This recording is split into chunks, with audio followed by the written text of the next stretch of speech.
What if the universe is not listening to your words, but to your very state of being? What if every affirmation you repeat, every visualization you carefully construct, and every thought you try to polish with positivity is met not with silence, but with the deeper truth of what you are radiating beneath the surface? Many people live this silent frustration, practicing spiritual rituals with discipline, whispering affirmations before sleep, holding images of abundance in the mind, and yet life seems to remain unmoved, as if destiny is deaf to their efforts. This is not just disappointment. It becomes a quiet ache, a sense of personal failure, a whisper of doubt that says, maybe I am not worthy, maybe nothing works for me. I know this feeling. I know how heavy it is to put your heart into hope and to meet the same walls again and again. You try to push forward with willpower, but underneath there is a current pulling you back. And when this cycle repeats, the soul grows weary. You begin to fear that something inside you is broken, that the universe itself has turned its face away, but it has not. What is happening is subtler, and it requires us to look not at what we are wishing, but at what we are being. Bruce Lipton reminds us that our conscious mind, the part that dreams, wishes, and sets intention, is only in command about 5% of the time. The other 95% of our behavior, our choices, even our sense of possibility, flows from the subconscious. Cells do not obey your passing wishes. They respond to the long engraved codes that were written by repetition, by childhood, by survival. It is as if the body and mind are carrying a script that was written long before you tried to change it with an affirmation. This explains why you can repeat, "I am abundant," 1,000 times, yet still feel fear every time you look at your bank account. Neville Goddard adds a profound dimension. You do not manifest from thought alone, but from the state of being. Imagination is powerful, not because you think it, but because you feel it as true. When the subconscious absorbs the image as a lived reality, when I am is not an idea, but a vibration, the world outside begins to mirror. The contrast here is essential. Wanting is not the same as being. The quantum field does not respond to your desire. It responds to your identity, to the frequency you embody moment by moment. It is like planting seeds in poisoned soil. The seed of desire is alive, full of potential. But if the soil, your subconscious vibration, is soaked in fear, lack, or unworthiness, the seed cannot grow. The frustration you feel is not because the seed is wrong or because the universe has denied you. It is because the soil has not been nourished to receive it. And here lies the turning. You do not need more force, more effort, more desperate wishing. What you need is to tend to the soil. Perhaps you have felt this, that no matter how much you try, something in you keeps echoing the same patterns. You find yourself repeating old mistakes, drawing the same relationships, facing the same limits. This is not punishment. It is the echo of the subconscious script. To change your reality, you must go deeper than wanting. You must step into being. This is the doorway we will walk through together, not to beg reality to change, but to align with the truth that change begins within. Because the universe is not ignoring. It is simply waiting for you to resonate with the frequency of who you truly are. And once you understand this, everything you thought was impossible begins to shift, not because you demanded it, but because you became it. The hidden enemy of manifestation, your subconscious script. There is a reason why, despite all your conscious effort, life keeps circling back to the same place. You may long for a new beginning, repeat affirmations until your voice becomes a whisper, create vision boards filled with beauty and light. But then, when the silence of the night settles in, the old doubts return. It feels as though some unseen force is pulling you back into a reality you are trying to escape. That unseen force is not fate working against you, nor the universe closing its doors. It is the script written inside your subconscious. Bruce Lipton teaches that the conscious mind, the one that dreams, desires, and plans, accounts for only 5% of your daily influence. 5%. The remaining 95% is guided by a hidden script. Beliefs absorbed in childhood, stories of survival, the voices of those who raised you, and the repeated patterns that became familiar, even if they were painful. The conscious mind may say, "I want abundance," but if the subconscious whispers, "Money is unsafe," then every step you take will eventually bend toward lack. It is not that your conscious intention is weak. It is that the subconscious is stronger because it has been rehearsed for decades. This is the invisible error so many fall into. They try to manifest from the thinking mind, layering new thoughts upon old roots. But if the root is soaked in fear, in scarcity, in rejection, the blossom cannot flourish. It is not enough to polish the surface when the foundation is unstable. And yet, this hidden enemy is not evil. evil. Your subconscious is not an adversary plotting against your joy. It is only repeating what it once learned as survival. It believes it is protecting you by keeping you on familiar roads, even if those roads lead you away from your desire. Perhaps you were told that love is conditional, and so even now, when you long for intimacy, your subconscious reroutes you toward distance or rejection. Perhaps you were taught that safety comes from hard struggle, and so even when opportunities of ease appear, something inside sabotages them, whispering that it cannot be trusted. These inner codes are not punishment. They are simply unfinished stories that keep replaying until you rewrite. And how do these stories reveal themselves? Often in quiet sentences that rise uninvited. I will never have enough. No one truly stays. I am not safe in joy.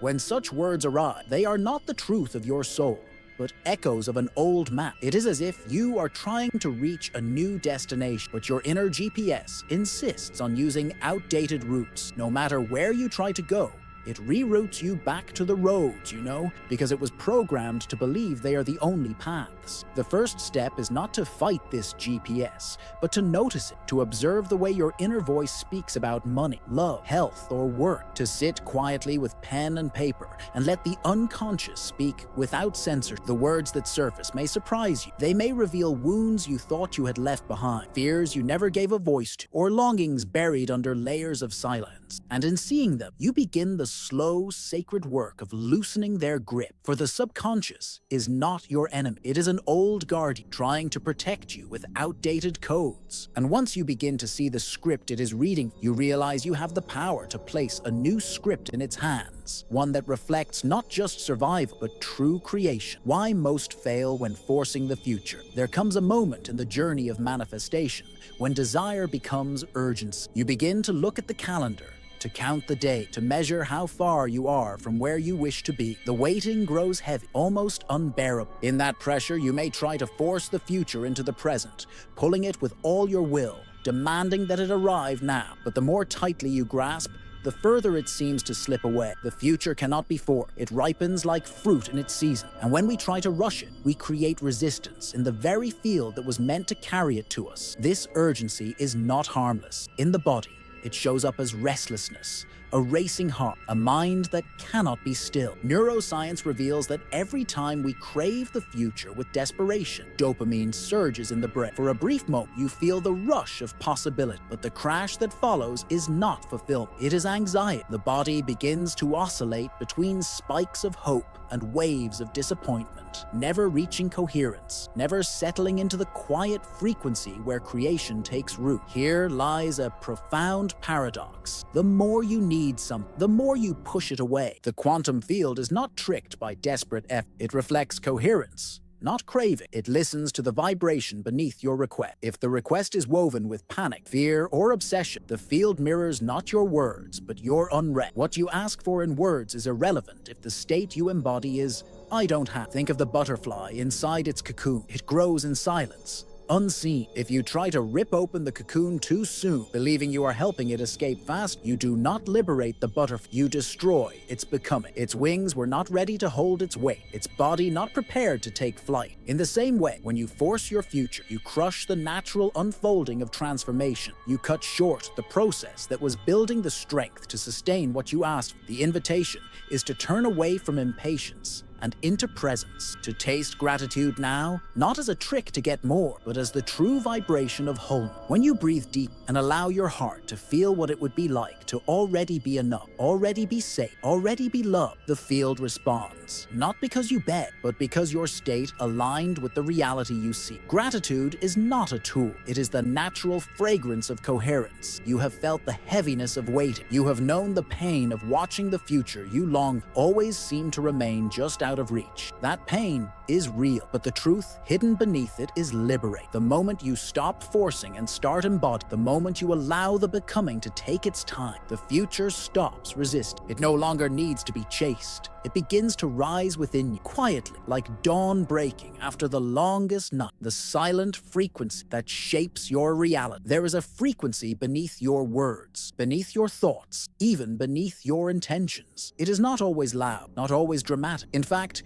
it is often silent, but this silence carries more power than all the affirmations you could repeat in a lifetime. It is the quiet emotional coherence, or incoherence that your body holds when no one is watching. It is this invisible current that shapes reality far more than the conscious noise of your mind. Emotional coherence is the true currency of manifestation. When heart and mind begin to vibrate together in harmony, the signal you emit into the field is clear, strong, and magnetic. But when you live in inner conflict, when the heart feels fear while the mind speaks hope, the signal becomes fractured. The words may say, "I am abundant," yet the vibration carried into the quantum field is, "I am afraid." And the field, impartial and faith, reflects not your surface words, but your underlying state. Bruce Lipton reminds us that stress hormones change everything. When you are in stress, the body switches from growth and repair to protection. In that state, cells close themselves off, preparing to survive, not to expand. It is as if your entire biology is whispering, "Not safe, not now." This is why so many manifestations collapse under the weight of hidden fear. The body itself is not open to receiving because it is locked in defense. There is also a hidden trap, the belief that only high vibrations count, that you must always be radiant, joy, euphoric. So you chase peak highs, trying to stay in constant bliss. But in doing so, you deny the silent low, the moments of doubt, insecurity, grief, and those unacknowledged emotions do not disappear. They remain beneath the surface, quietly broadcasting their frequency while you pretend to be high vibe. The static of this denial confuses the signal you send out. This is why coherence is not about chasing ecstasy, but about aligning truthfully with what is present. When you breathe into your heart slowly, steadily, 5 seconds in, 5 seconds out, you begin to reset your inner field. The rhythm of the breath becomes a bridge between the scattered mind and the restless body. With time, a gentle coherence emerges. The field outside you begins to mirror the field within you, not because you forced it, but because your vibration became clear. It is like tuning a radio. You may know the station is playing the song you want, but if the dial is even slightly off, all you hear is static. The song is still there, always available, but your receiver cannot catch it clearly. The same is true for your manifestation. The life you long for may already exist as potential, but until your frequency aligns, you hear only static. And so the work is not to shout louder or to want more desperate, but to adjust the inner dial, to let silence and coherence bring the song into clarity. You have felt the static before, the sense that something is almost here, almost real, but somehow out of reach. The moment you learn to honor coherence over noise, silence over pretending, presence over performance, the static fades. And what was always playing, always available in the field, becomes clear, steady, and alive in your reality. When imagination becomes biology. There is a moment when imagination ceases to be fantasy and becomes the very substance of life. It happens not when you merely think an image, but when you enter it, breathe, and let it seep into your body as if it were already true. Neville Goddard called this the inner act of creation. To him, imagination was not a game of the mind, but the woo of reality. What you feel as true in the quiet of your inner world is the seed that the outer world eventually mirrored. Bruce Lipton brings the science that echoes this wisdom. Epigenetics shows that belief is not an abstract idea. Belief alters the chemistry of the body, switching genes on or off, creating cascades of biology that match the inner state. A thought alone may pass like a shadow, but a thought wrapped in emotion becomes electricity and chemistry, a signal strong enough to reprogram the body itself. The cells listen not to what you wish, but to what you embody. This is why visualization without emotion is only daydream. You may close your eyes and picture wealth, love, health. Yet if your body remains cold,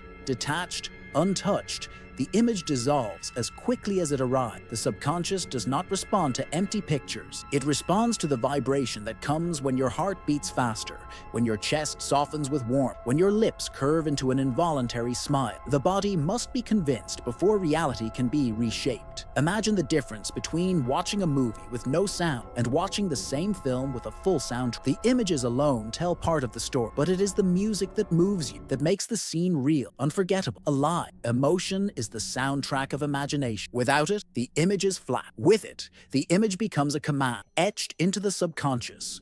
broadcast it into the field. You may remember a time when your body betrayed the truth of your inner world. Perhaps your hands shook when you thought of loss, or your heart raced at the thought of love, or your skin warmed with the memory of safety. These were not inventions. They were the body's language, showing that imagination had crossed the threshold into biology. This is the bridge where manifestation begins. When what you envision is felt so deep that the body cannot tell the difference between the imagined and the real. To step into this space is to realize that the future is not created late, it is rehearsed now. Each sensation, each inner breath, each embodied image lays down a new track in the subconscious, a new program for your biology to follow. And the more you rehearse in truth and feeling, the more the old codes lose their hold. The body begins to shift. The mind begins to shift, and reality, faithful to the vibration, follows in turn. What imagination offers you is not escape. It offers you creation. And when you learn to let it reach the body, to let the heart, the skin, the breath, the very cells participate, imagination ceases to be a wish. It becomes the beginning of a new reality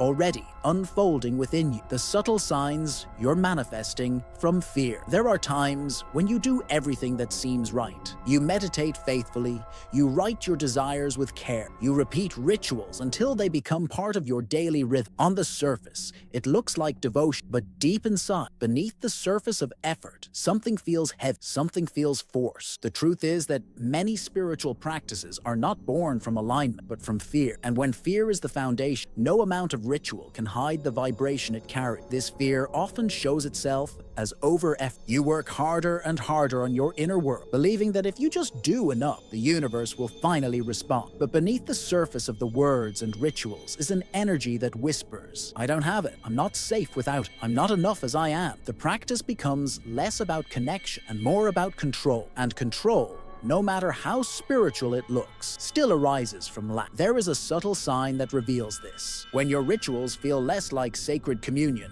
and more like insurance policies against failure, the vibration is not faith, but doubt. You light the candle, you write the affirmation, you visualize again and again, not because you're resting in trust, but because you are terrified of what might happen if you stop. Fear wears the mask of discipline, but beneath the energy is still rooted in I do not have. This truth may be uncomfortable, but it is liberating, for it means that spiritual effort itself is not always alignment. Sometimes it is only a disguise for insecurity. You can sit in meditation every morning and still be broadcasting the vibration of fear. You can chant words of abundance and still carry the belief that without them, you are empty. What manifests is not the words, but the state beneath. One of the clearest ways to discern this is by asking yourself, if what I long for did not happen, would I still feel whole? If the answer is no, then the practice is rooted in fear. It is born from the belief that without the future, you cannot be enough. But when the answer becomes yes, when you can taste wholeness, even in the absence of what you desire, then the vibration shifts. The ritual becomes an expression of joy, not a mask for fear. It is like a person who buys the strongest locks for their door, not because they trust in safe, but because they live in fear of the world outside. The locks may look like security, but they are really symbols of mistrust. In the same way, spiritual over-effort can look like faith, but is often an echo of fear. True alignment does not need endless locks. It simply rests in the knowing that safety already exists within. You may recognize yourself in this. You may feel the fatigue of doing so much, of carrying the pressure that your worth depends on how perfectly you practice. Let this recognition soften you, for it is not failure. It is only a signpost, a reminder that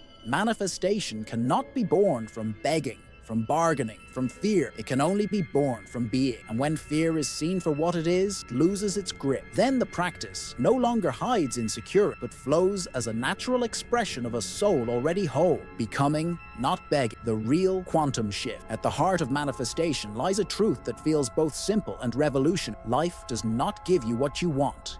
It reflects what you are. This is not punishment, and it is not favoritism from the universe. It is resonance, just as a tuning fork does not chase sound, but simply vibrates until another matches its tone. Your life does not rearrange itself according to your desperate requests. It harmonizes with the state being you embody. Bruce Lipton has shown us that biology itself follows belief. The subconscious identity you carry, the hidden story of who you think you are, becomes the architect of your reality. If deep inside you hold the vibration of lack, of unworthiness, of separation, then no matter how beautiful your affirmation, the body and mind will continue to resonate with those frequencies. But when belief changes, when the identity shifts, the cells themselves respond. The body begins to align with growth, healing, and expansion. Greg Braden reminds us of something equally profound. The field does not respond to words or rituals alone. It responds to the coherence of heart and mind, the union of thought and feeling, intention and trust. This is why begging the universe rarely brings results. Begging carries the frequency of separation, of not having, of being incomplete. Becoming, on the other, carries the frequency of wholeness. And the field, like a mirror, reflects that wholeness back. The shift comes when you stop asking, when will it come? And begin to ask, who am I becoming? This question turns the focus from desperation to embodiment. It stops measuring time and starts shaping identity. Instead of chasing the future, you begin to live the state now, to breathe as the one who is healed, to walk as the one who is loved, to rest as the one who is already whole. Picture again the tuning. It does not move toward the sound it seeks. It does not strain or beg for resonance. It simply vibrates in its truth, and the surrounding reality cannot help but align. This is the real quantum shift, to vibrate as the being you wish to become, and to trust that reality will harmonize with. And so, as this journey draws to a close, let these words settle in you. I am alive. I am whole. I am exactly where I am meant to be. This is not a promise of someday. It is the truth of now. Feel the weight of those words, not as hope, but as reality. Because the more you embody them, the more the world reflects them.